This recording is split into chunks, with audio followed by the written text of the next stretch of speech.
I don't know if you can tell, but I am really proud of myself because I did it. We are live and there are people waiting. Hi, Dawn. Hello, all, she said. And Jay Henderson said she's off for a quick bath pre-show. Looking forward. I hope she's coming back. And Code Leaf, I forget who that person is, but she says, I'm assuming it's a she, yes, looking forward to. I do hope Michelle will show her luxurious version and maybe some other knitters are ready also. Well, yes, we are. And here we all are.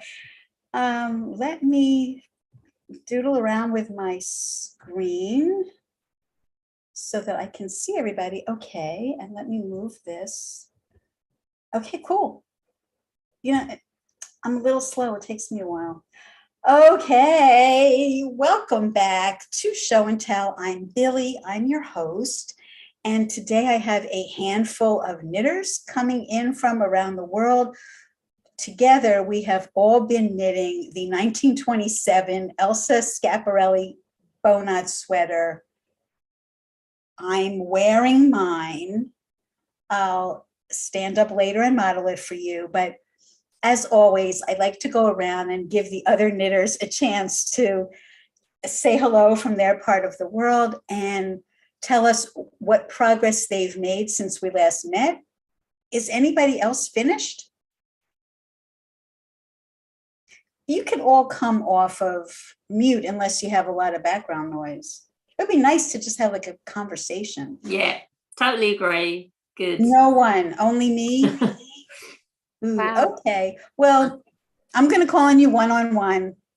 Show us where you're at. Ariana, take it away.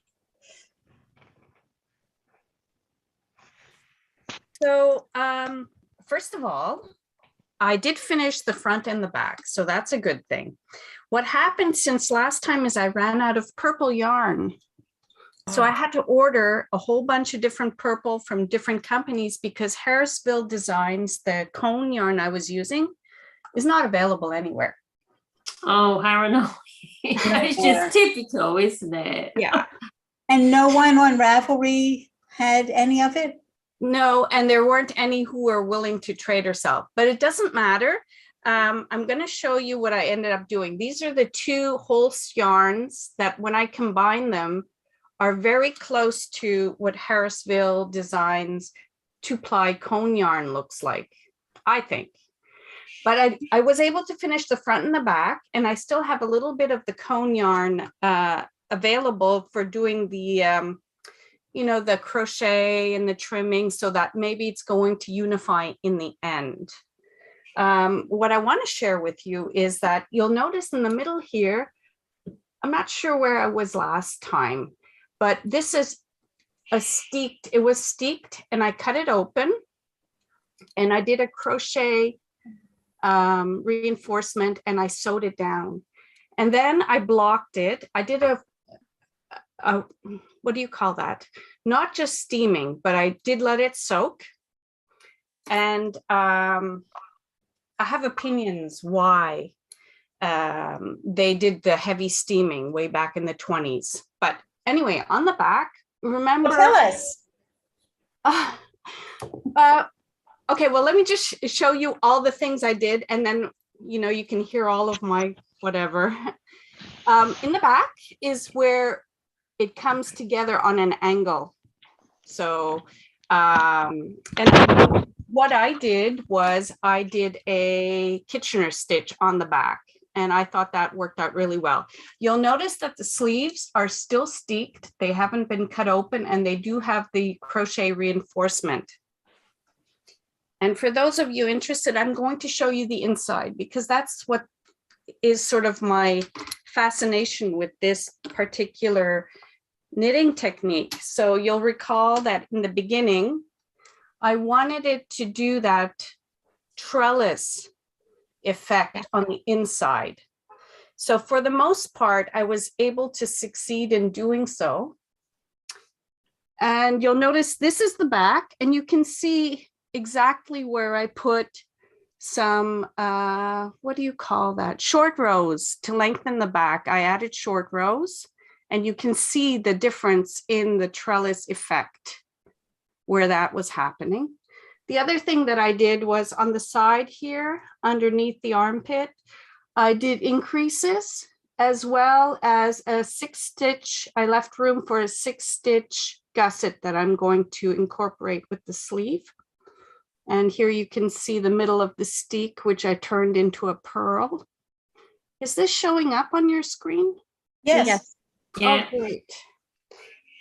Okay, and so now finally I did receive the yarn, and of course I'm in the middle of a row, but I'll show you the beginning of my sleeve. So this is exactly like the pattern says. You begin at the top of the sleeve, and I've incorporated, of course, yet another steek here. So I'm curious to see how that's going to turn out. And I'm measuring to see if this part where the steek ends, let me see if I can pull this out. I ended the, so this is the full sleeve. And I'm sort of wondering if it's going to fit in. It looks like it might. It might be slightly smaller than the arm side that I have right now on the body.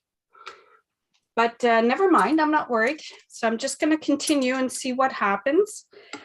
And my question to the participants here is, I know some of you are doing machine knitting, and I'm convinced in my mind that this technique with the Armenian might be doable on a knitting machine. So I'm going to do this sweater, whether or not it fits in the end. And then subsequently, I think I might want to try it on a knitting machine. So I'm curious to know if any machine knitters, which I'm not one yet, have experimented and can confirm that that is possible to do this sort of trellis. Do you have a knitting machine? No, but we're going to be buying one soon for where I work, and I'm planning to experiment with it. Great. Do you know what kind you're buying? It's going to be an SK280 with punch cards. And we're hoping to have all the gadgets, a ribber and a lace carriage and all the things. I'm trying to put my sales order together right now, and I'm hoping not to forget anything. So if you have recommendations for yarn, especially scrap yarn, I work in a maker space. So the knitting machine is going to be used for many people. So I'm thinking scrap yarn will be important. And Do you know, yes, I'm not familiar with the 280. Is that a bulky machine or a standard pitch machine? It's going to be standard so that we can do Fair Isle. And it's going to be, it's Silver Reed, which is the old Singer machine with punch cards. Cool. So, yeah. And okay, so if you're still interested, maybe we can circle around and I can give you my philosophy on stuff. Or did you want me to just continue on, Billy? Let me go to other people, but thank you for offering. But remind me, let's come back. Okay. Anne, go ahead. Yeah, well, I'm far behind. I've just 20 centimeters on the back, but I am knitting.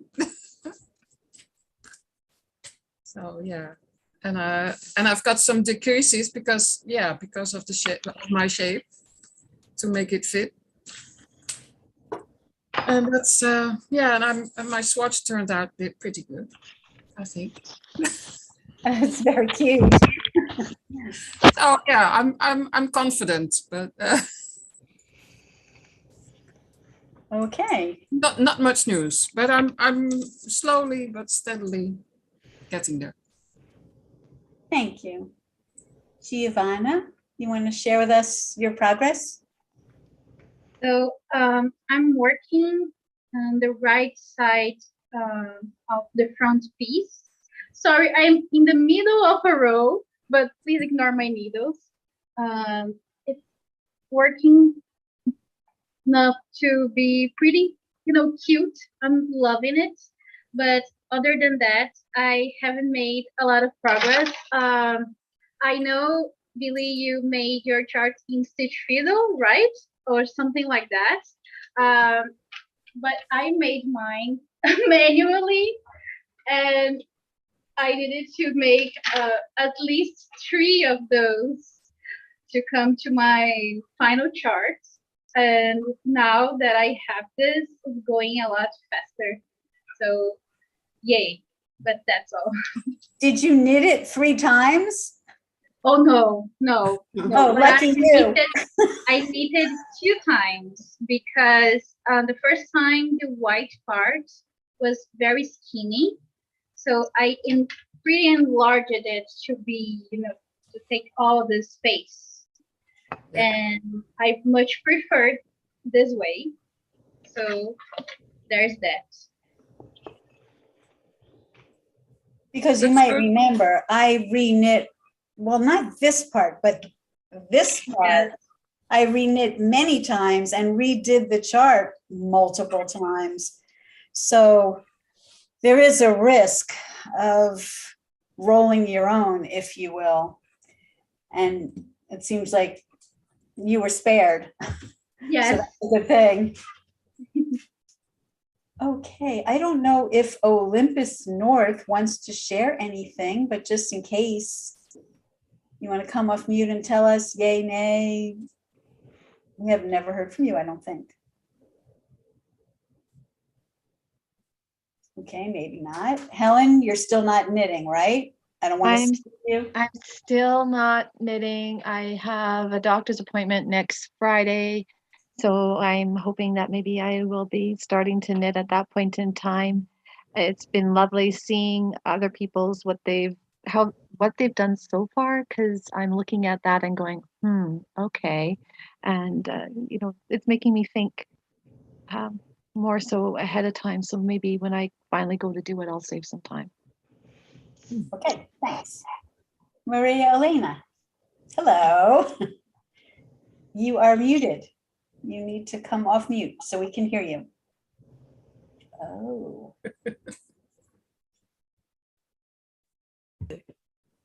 Can you hear me now? Yeah. Okay. So I finally dispensed with, cut off my swatch. I said, I think I could do this Armenian. It worked out. So and that's all I have to report is I've actually begun to knit the sweater. I'm listening to all of you people, and I'm just following the basic pattern. It is going slowly with the Armenian, but that was the whole point of me doing this project, just to see if I could do it. I am using the Jameson's Spendthrift, which I find to be a little challenging. It's so thin and black that, if I you have to really be attentive.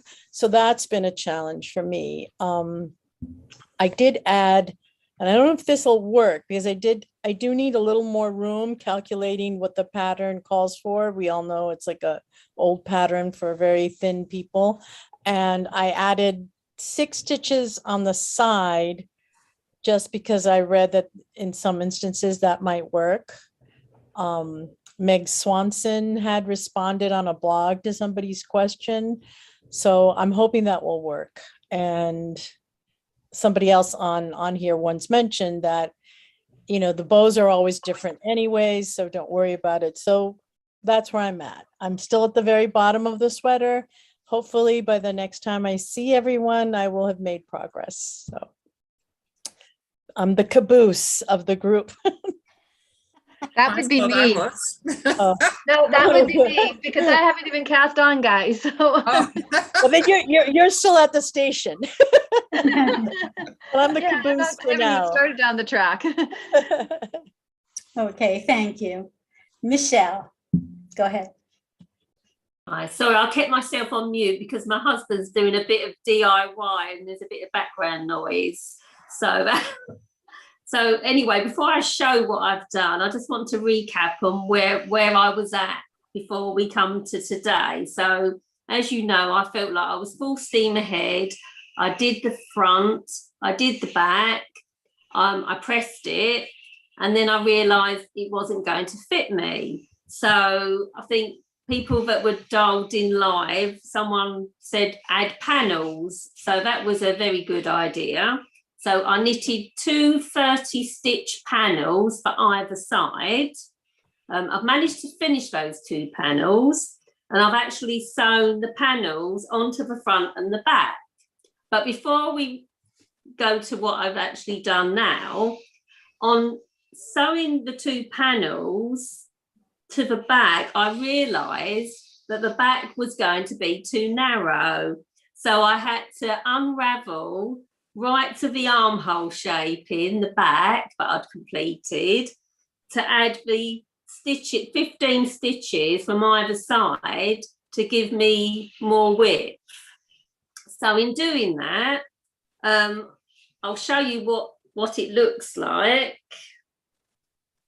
So again, I've added the 2 panels, the front and the back, but now I've realised that the front isn't wide enough. So I'm now going to have to undo the front to the armhole shaping to give me more width at the front. But the good thing is the gussets that I've added either sides, I'm going to use as my armhole shaping. So when I go back to that armhole at the front, I'm going to keep the width and I'm not going to do any shaping to that front. So it gives me more to the sides. But the only thing is, I've got to, when I get up nearer to the shoulder shaping, I've got to make sure that I've got those, you know, I'm back to those stitches. So it's not too wide at the top where the shoulders are. So, yeah, so as you can see, if I show you, where, look, I've got to add more to the front, either side, just to give me that width across my chest. So we can kind of be, you know, the same as the back. But it should fit me. I've sort of, you know, done a sort of test. But yeah, and I don't think it will take too long. It's only the 2 sort of, you know, more or less just a bit to row 109 where I started the armhole shaping. And I found a good way of unraveling it actually. So what you do is to unravel, when I had to unravel the back, if you kind of hold, because you know you've got, when you do, I've done the fair isle, so what you have to do is you kind of dangle your, you know, your work's hanging, but you unravel the 2 colours just by sort of dangling them. Oh, and letting So it that's down. a tip. Let gravity pull it down, pull it out for you. Yeah, it does, and it just helps untwist it, because that's the hardest thing to do. And I did think, shall I just snip? You know, it was on my mind. Shall I just cheat and snip down to near where I need to go back to the armhole? And then I thought, no, I don't want to do that. So I did find it was quicker just by dangling it, and it unravels.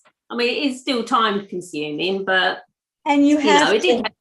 you have to wind it back onto your cone, otherwise I'm using just balls though. I'm not winding it on. I'm not using the cone. I actually just using balls now. Okay. I've still got a bit left on the cone, but yeah. So there you go. So I thought, now I can start unraveling the front. Now I've done my bit. I might take a picture of it though, so, you know, because it's a lot of hard work, isn't it? But I think it's going to be easy because the fronts aren't, you know, there's not a lot of work because you've got the neck. So it won't take as long as me undoing the back and redoing the back. So, yeah, a couple of days, but 2 or 3 days work. And then I'll be back on track to finish off my sleeves. But the good thing is I've knitted the sleeves to the armhole shaping. So I've really only got to do from the armhole shaping on the sleeves. So it's not too bad. And your yarn's gonna work out. Like you're gonna have enough. Oh yeah. I mean, it's going a long, long way because it's really thin. It must be like 2-ply. It's got to be 2-ply. So yeah, it's going a long way. So yeah, I mean, I measured, I weighed the front and it was only 44 grams when I weighed the front. And I bought 250-gram cone of the back, the black.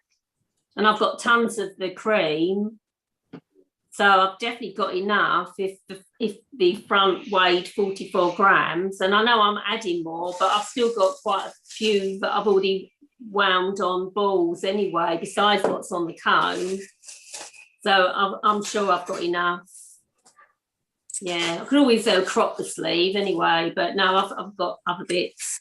But it's going a long way. It goes a long way, this yarn. So Yeah, I find cones do. Yeah, definitely. And because I did actually, the actual project, it told you how much yardage you needed, didn't it, for the actual project? And this was well over the black. Well, when I looked at, I bought it on eBay. But it's really lovely yarn. It's so soft, and the cream has got like a lamb's wool and an angora. So I've got that fluffiness of the cream, which shows through the black. What was the brand? You know what? It was the cream was from a charity shop, so it was a massive cone. So it didn't have a brand. It just told me what content the yarn had. And this black was a cash merino that someone on eBay was selling. So it didn't have a brand. But I'm kind of, I wasn't so worried about the brand. I was just worried about the type of yarn, and I wanted something that was drapey, like Billy said originally, something that's drapey. But yeah, it's definitely drapey. It looks lovely. That's why I was asking. Yeah, it still needs a lot of work, but we'll get there. So anyway, wish me luck on that. But I've got to start now unraveling the front after this Zoom call. That's me over and out today. So how long is it since we started? I think it's 8 or 10 weeks. Yeah, it feels like a couple of months. I was lagging. Of the initial group who started together, everybody else was like swatching. I hadn't received my yarn yet because I really had a hard time. Every brand was out of black, and I really wanted tweed because I wasn't going to do the Armenian technique, but I wanted to get that tweedy look. So to find a black tweed, everybody was out of it. I finally settled, as you might recall, on Rowan. And while I'm on the topic of Rowan, I had a big scare just the other day. Fortunately, it worked out okay. So I'm finished. Wow. Even though I was the last to start, and I ripped back 8 times from here to here. I would have been finished a long time ago if not for that. For those of you who are doing Armenian, just remember, I only did Intarsia. It's much, much faster. But what I wanted to say about Rowan was, at the bottom, I did the row of single crochet, and it was still curling up a little bit. So I thought, I don't want to block the whole sweater because I think it looks good. It seemed to be like problem-free. I didn't need to even out stitches or anything. But I wet just the lower portion that was curling, maybe like 2 or 3 inches at the bottom. The whole bottom of the sweater became solid black. And the rest of the sweater was all this. Let me see if I can go really close up so you can see. Yeah. There's a lot of colors. There's blue and there's pink and there's purple and white. And it's very colorful. And all of a sudden it was solid black. It wasn't like the black dye dyed over my colors, because in my water where I soaked that little part of my sweater, not a lot of black dye came out. So, kudos to Rowan for making a black yarn that doesn't bleed a lot. That's pretty impressive. So I didn't think that the black dye could have colored over all of my little tweed neps, but I thought, what is going on here? So I immediately sent them a message saying, please respond to me right away, because I'm not going to be able to sleep tonight I want to know if when I wet the whole rest of my sweater, if it's going to be solid black, because I didn't tell them this, but that would have defeated the purpose of knitting with tweed. I could have just knit with any yarn in that case. Yeah. Well, fortunately, when it was totally dry, and it took a while, and the colors were coming back like really slowly. I wasn't 100% convinced, but when it was dry, the colors came back. I don't think they're as brilliant as they were, but at least it's not solid black. I definitely wanted that look. Otherwise, I would have done the Armenian. In a way, I'm sorry now that I didn't, but on the other hand, I'm happy that I didn't, because as many times as I ripped this out, I would have been like really frustrated. It was frustrating enough. And this yarn knits up pretty quickly. DK on a size 5 needle, this is somebody who's used to knitting on size 2 and size 3 needle with fingering weight. So this was like fast for me, which is why I didn't mind ripping it back that many times. Another thing about this yarn, I ripped it back so many times, no problem. The yarn was still like fresh and new. I didn't wash it to reconstitute it. I just reknit with it. Nothing was fuzzing off. It wasn't like threadbare thin or anything. I mean, it was just fine with all that ripping back. So that's pretty good, free review for Rowan out there.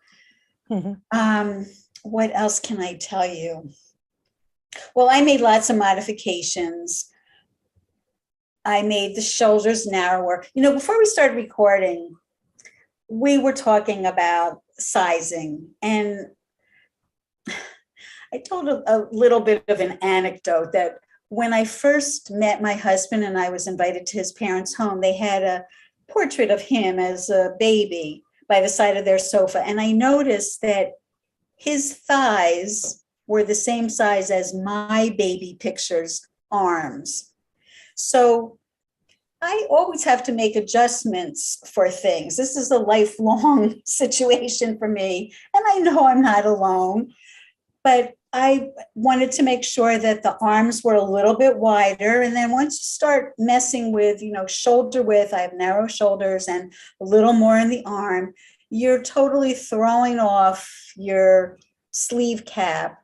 I'm pretty happy with how it came together. Sometimes I end up having too much fabric in here because going from narrow to wider in the bust is a little tricky. This time I used short rows in this region a little bit to give me a little more fullness in there without more width. What else can I tell you? I didn't do anything at this neckline edge. I think Giovanna had commented the first time she joined us that it looks so nice around here. I didn't even do the single crochet. It's rolled in a little bit, but it created a nice smooth edge. Maybe I can go on to full screen. I didn't do anything. It just is what it is. The back of the neck, I rolled under like 1/4 of an inch and I just stitched it in place. I didn't do any crocheting on the back. I changed the sleeves. Yeah. So that, yeah. I made my sleeves Bell shape. And I actually would like you all to help me out by voting. And anybody who's out in YouTube, who's in the chat, what do you think of the sleeve length? They seemed longer before I was wearing it for a while. They're riding up. They look a little short. They do. But, if you like princess sleeves, then you like princess sleeves, Well, if they were longer, they might get in the way and you might catch them on something. So it might be just as well they're a bit shorter. they're going to get in the way anyway. I mean, I bought into No, that if they were concept. longer, they would definitely get in the way, wouldn't they? If they were longer. So Yeah. Okay, me- this is something that, if you watch Japanese women wearing kimonos and they have a big long sleeve, especially if they're unmarried women. The sleeve is very long to beckon men to them. They're very graceful when they do the tea ceremony. They just, lift it up. I'm not worried about that. I think that I can handle that. But I do think now that I see it having ridden up, I have plenty of yarn left over. I mean, it is a little nauseating to revisit this, but I think at some point I do need to pull this out. I knit it from the top down. So this is my bind off edge. I'll rip out my single crochet and I think I'll lengthen it a couple more inches. I see that people are sending me all kinds of messages. So let's see, what have we here? Helen said she would add to the length of the sleeve, given that it's so full. She thinks it's a dream. Well, thank you. And let's see who else. Marlene, who's not with us today because she hasn't progressed at all. She's on YouTube watching us. It shows your watch. I would make them a bit longer. I agree. I think that's the consensus. I love the neck and the sleeves, says Jay Henderson. Thank you. She likes the length. You can see my jewelry. Oops, I just got rid of screen. Opportunity to add more shocking pink. Yeah, well, that was another thing. I was concerned about where I started the pink. This is my elbow. And I wasn't sure if I should start the pink further down, but I'm pretty happy with that. And I think having more pink, I think it'll be okay if there's more of this pink, because I have so much pink here. It's not like I have a dainty little bow and suddenly a lot of pink. I think it'll be okay. But I got to tell you, I feel like I am done. I feel like I had enough. So I'm probably not going to do it. And besides, the season is over. So, I'm wearing it today. I'll probably put it away for a year, and maybe next year I can revisit it. Let's see. Jay Henderson adds, I'm petite. If you lengthen them, there'll be a lot of pink, too much. Maybe, but I mean, I could lengthen it in black, but I don't think I would like that look. So no. I'm going to go with the pink. I have plenty of both. Because your sleeve at the bottom is all shocking pink, right? Yes. Yeah, so I wouldn't put black at the bottom because I think it would be too hard, and you would have like an inch and a half of the black. I think that your option is the pink. That's my personal. I think so too. And if you remember, and maybe Giovanna has her book handy, on the cover of the book. Yeah. Yeah. Oh, good. Wait, let me get you on the big screen. Can you just the illustration is exactly the same, and your pink starts at the exactly elbow where the yellow starts. It's so cute.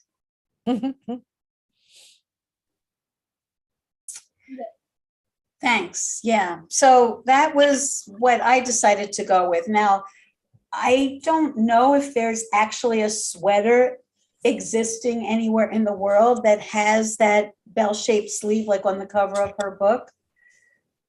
But I saw that and I thought, well, why not? And, it's my sweater. I can do what I want. And I thought, I'll run with that idea just to have something a little different. Always my sleeves are to the wrist and straight. So it's very feminine with the bow. I thought that's an extra feminine touch. So that's it. I am done for now. And yeah, maybe I'll revisit it. I hate reopening a finished thing. Like when I'm done and I'm ready to move on. Okay. Anybody else have anything? Oh, yes, Ariana, you wanted us to come back to you. Okay, so getting back to my thought process on what Schiaparelli was doing in the 20s. and why I ended up doing what I did. I was reading also that book, Shocking Life, this one. And in the book, her first order was for 40 sweaters, and she had 2 weeks to deliver. And the Armenian knitters that she assembled together to help her knit these sweaters, I'm thinking because Schiaparelli was not a knitter, the way she designed the sweater was more like a designer sewing the way you would sew it.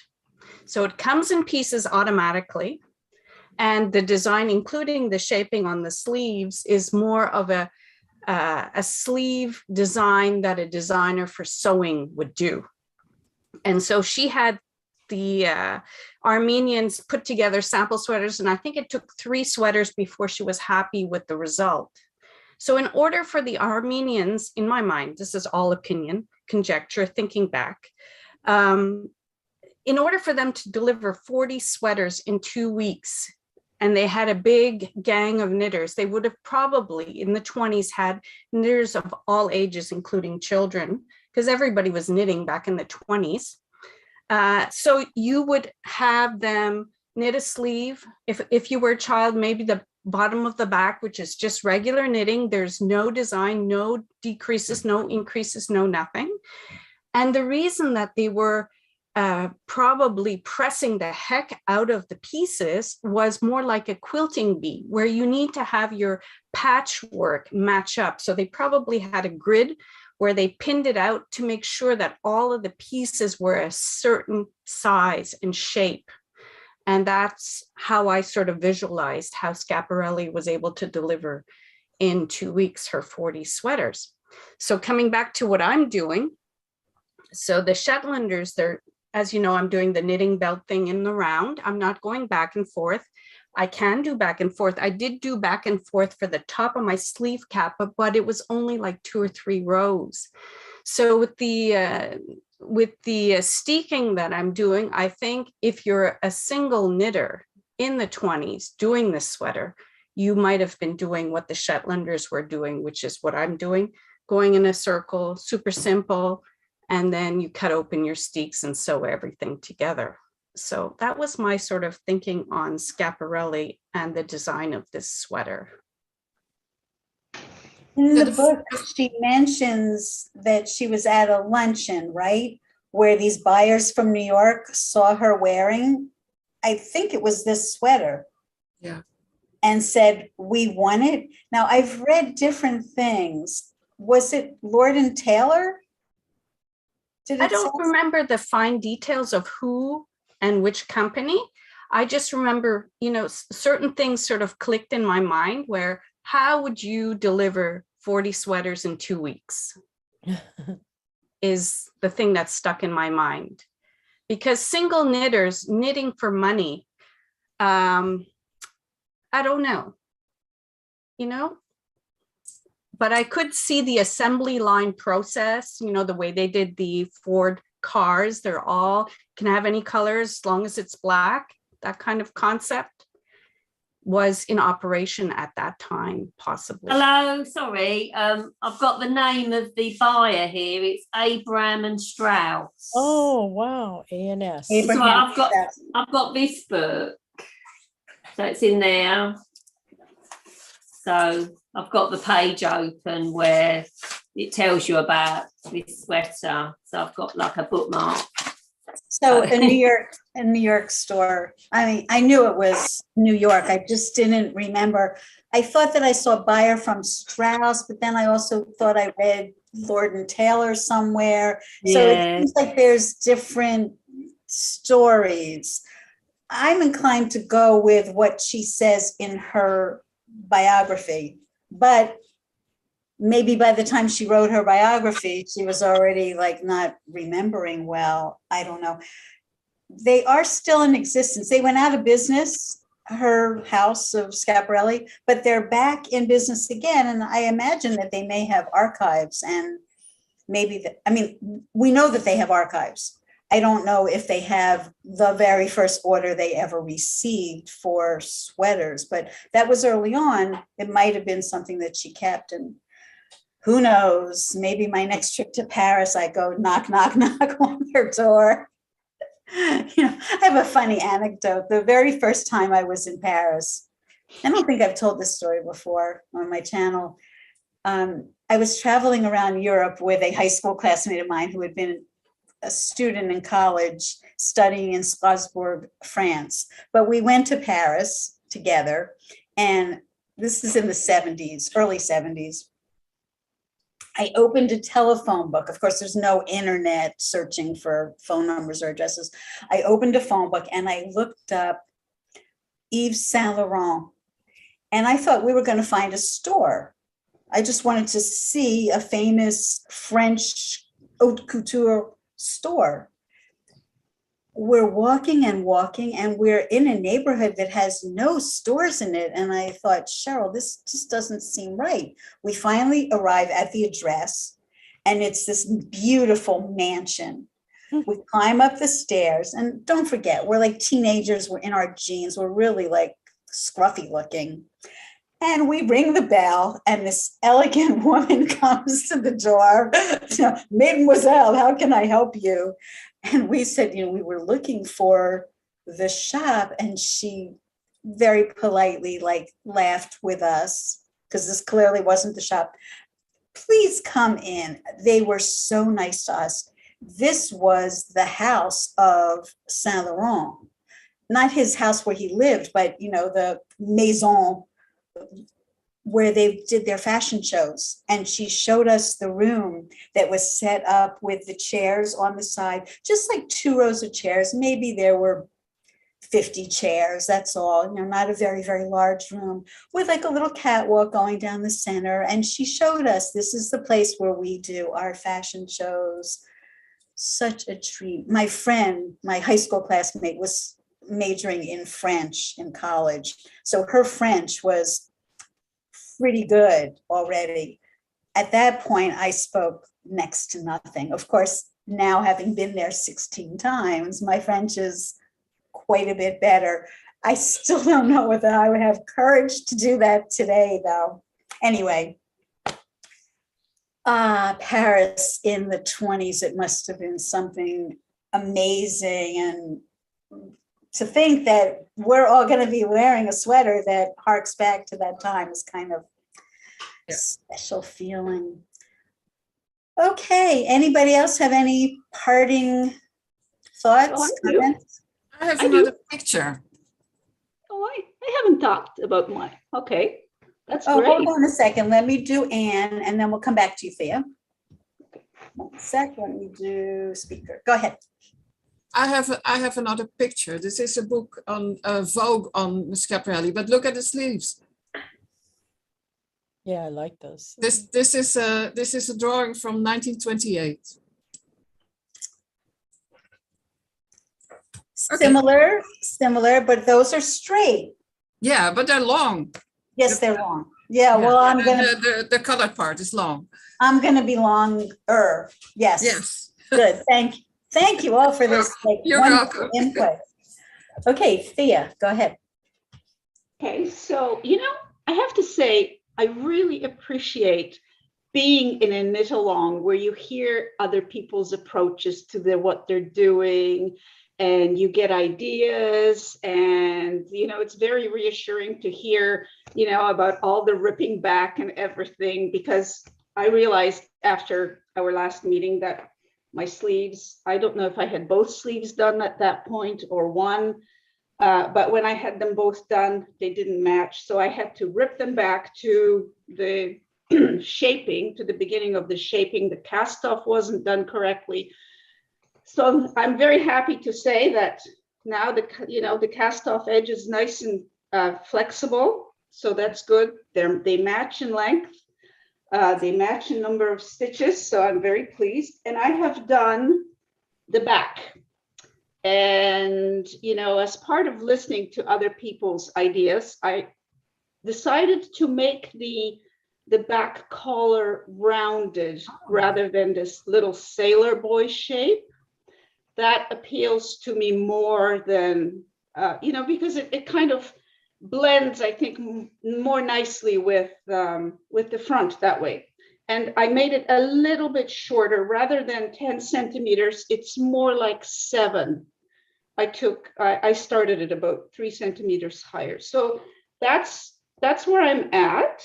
I don't know if you can see because this is very dark, but I did the bottom section, the very bottom section in 2x2 rib.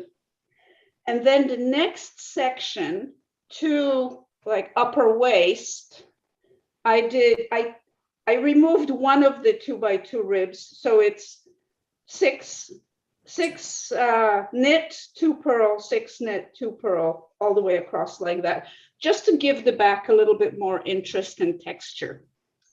And right now I'm in the process of recharting the front for the gauge and everything. And I would like to ask if any of you have the chart for the sweater that is at the Victoria and Albert Museum, because I haven't been able to find it. I have only the chart for the Philadelphia Museum, this thing, okay? And I would love to be able to look at the chart of the other one to compare them and maybe use that one. I don't know that there is a chart, but you could do what I did, which is go to Stitch Fiddle or get your own graph paper, whatever. Just remember, you want the size of your squares to be the proper dimensions. Of course. Like the right proportion to match your stitch, because your stitch is probably not square.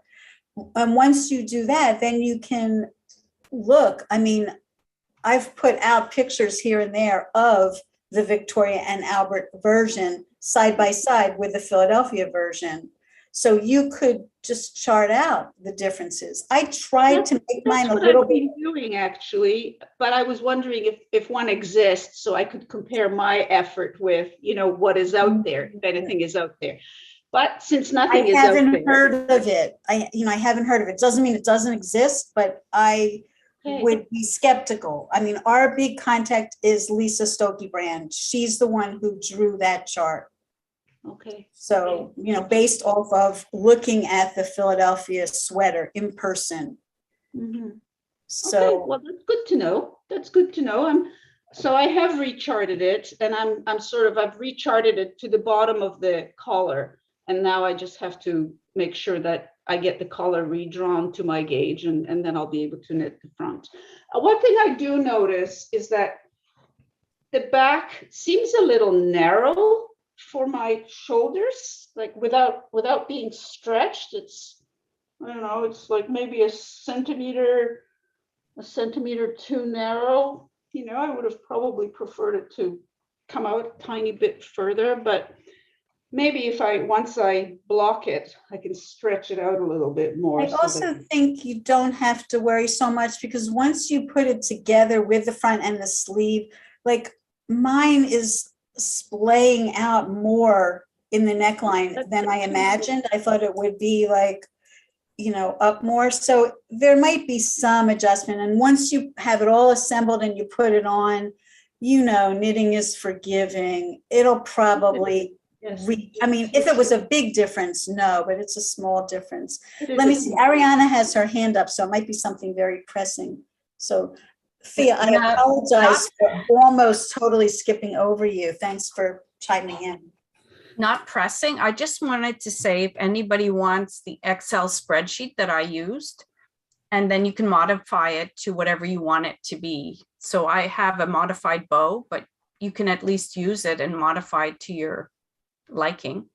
So just let me know. That'll be great. Thank you. That's very kind of you.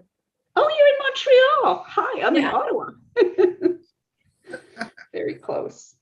I'll be in Montreal next weekend for my mom's 90th birthday. Oh, congratulations to her. Wonderful. So we need to hook up. We should be friends on Ravelry or something. It would be great.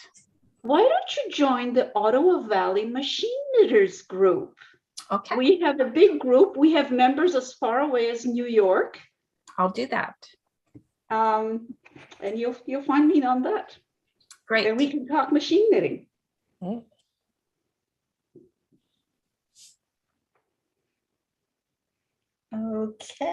anything else? Anybody else? All right, so we are going to resume. Right now, I'm thinking just one more time. So I had it on the calendar for 2 weeks from now, but should I move it out to give some of you more of a chance? Yeah, I think 4 weeks. I think it gives everyone a chance to get as much done as possible. I say 4 weeks, Billy. I don't know what Okay. anyone else thinks. Everybody's nodding, so let's go with 4 weeks. So I will shoot you all a message with the exact date of what that might be. It might be April Or 12th, thereabouts. It doesn't have to be exactly 4 weeks. but I want to keep it Saturday at this Yeah, cool. time. Maybe 5 weeks, whatever works with your schedule. One or the other. I will get back to everybody with a new date that's further out so you have a chance to come together. And who knows, maybe I'll lengthen my sleeve. No, I don't think you will. I think you'll just get on with another project. So much of this is psychological, like so many things in life. If you're accountable to other people, if you make the commitment publicly that you're going to do it, then you have egg on your face if you don't. Yeah, but I've changed. Notice I'm not committing publicly. It's a woman's obligation to change her mind, isn't it? You can change your mind if you want to. Well, my personality type is if I say I'm going to do it, then I really mean it and I'm committed to doing it. So I'm not sure. That's why I'm not making that commitment. I think you're wanting to do it, but you're also not wanting to do it. And by having said it here, it will give you the impetus to just do it and finish it and be done. I'm encouraging you to do it. I want to knit on other things. I have I get that. some other stuff. Like I'm sick of this. I might just want to put it away for a while. But once I do one sleeve, then I'm obligated to do the other. So absolutely. I don't know. It's not a lot of knitting, but I need a break from this. Okay. And I have a couple of other things coming up. So for the audience, be on the lookout. I'm going to be knitting a baby sweater, a really simple baby sweater that my niece wants for her second baby. And I'm also going to be knitting something else that both of these things I'm designing, mind you. I'm going to be designing a handbag. Wow. Vintage style? Yes. Sort of. Not this vintage, but vintage. Yes. Class. More 50s? Sorry? More 50s? Well, sort of. Okay, she doesn't want to give too much. Yeah, like in the 50s, there was a bag, a famous bag that was like modified later on. It's already very classic. So, I think it could go with a lot of different time periods. And I'm going to try and do something that is out of my comfort zone, never done before. So, I'm like anxious to get started on challenging new things. So, yeah. So me too. Pink cuffs, maybe I put it on the calendar and just say like, okay, August 15th, like start, fix those pink cuffs. And then I have something, for later on. I don't know. I might just say like when I'm finished the pocketbook project, that's my next thing. I don't know. If anybody has like a really good methodology for being sure that you do everything in your life that you want to do. Well, maybe you could do it while you're waiting for other yarn, Billy. If you were going to start a project and there was a delay on you getting the yarn, then you could think, oh, I might pick that up again if you got some time. Well, yarn is available like that. Yeah. Well, you never know. It might be at the moment, but there could be a shortage. You just don't know, do you? What's going to happen? You always have to be prepared. for I have anything. enough leftover cones with that super thin yarn from my genie sweater, the 9-color sweater. I have enough yarn there that I could make a lot of A stuff. beret. You can make a beret using the same colours, couldn't you? Knit a Well, I beret. did. You didn't see my little hat that I made that was like No, pink but you and could, if you yellow got and- enough, you could knit a beret. You could do like like one of those nice little berets as well, couldn't you? For next winter. Or I probably have enough leftovers from other projects that I could do stuff with. So I'm not worrying about that. Okay. Thank you all once again for being here. I hope I didn't overlook anyone. Thea, apologies again. Glad you spoke up. We were talking before, so I forgot that wasn't your share. Okay, I'll see you sometime April-ish. Yeah. Thanks for Okay. being here, and thank you. happy to the audience. knitting. Bye. Happy Happy knitting. Bye. Bye. Bye-bye.